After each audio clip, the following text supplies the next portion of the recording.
The life of one who goes against the truth is inevitably full of grave mistakes and profound delusions. One rushes after wealth, another rushes after the possession of women, a third is carried away by another passion, a fourth by various fantasies. There are almost as many errors as there are people, so that the world becomes almost unbearable. It's full of hatred, envy, rivalry, malice, robbery, vindictiveness, cruelty, injustice, bloodshed, betrayal, and other filth and abominations. At the same time, when people live according to God's laws and find true faith, the world becomes beautiful. Everyone acts according to God's word. He rejoices in his lot, does not look at another man's wife, and certainly does not touch what does not belong to him. He respects all, wishes all success, walks in the ways of justice and mercy, does good to all, deals honestly, avoids lies, falsehood, and deceit, all according to Christ and holy faith. So many people live religiously and even very strictly, but are very far from their faith. They don't talk to the Lord about what happens to them, and when they get in trouble, they do the same thing as any non-believer. They run to the doctor if they get sick. They are annoyed by things that are not to their liking. They are constantly thinking about making money, taking revenge, having long arguments about money and inheritance,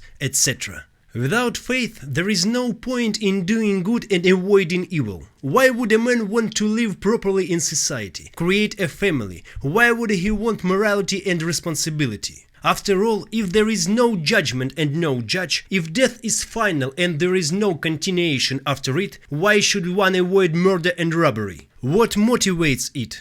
But through faith it becomes clear that there is a God, watcher and a judge, and one will be held accountable for all one's actions. Without faith, man can act as he thinks best, as his burning passions prompt him, and iniquities may appear to him as blessing. He will cheat on his wife without much thought and try to seduce a married woman, even if it is his best friend's wife, just without noticing that he is transgressing the basic concept of honesty, not to touch or desire what does not belong to you. Only faith can give a man the strength to overcome his evil impulses and to remember that he is after all a creature and that every creature has its own destiny assigned to it by the Creator. So you should rejoice in what you have been given and let those around you enjoy the fate assigned to them by the Creator. Without faith, it is possible to arrive at false ideas, for example, to prove that it is moral and right to steal and kill. Examples are known of people who rose up in the name of truth and justice to take property from the rich and give it to the poor, not stopping at murder and other indiscretions.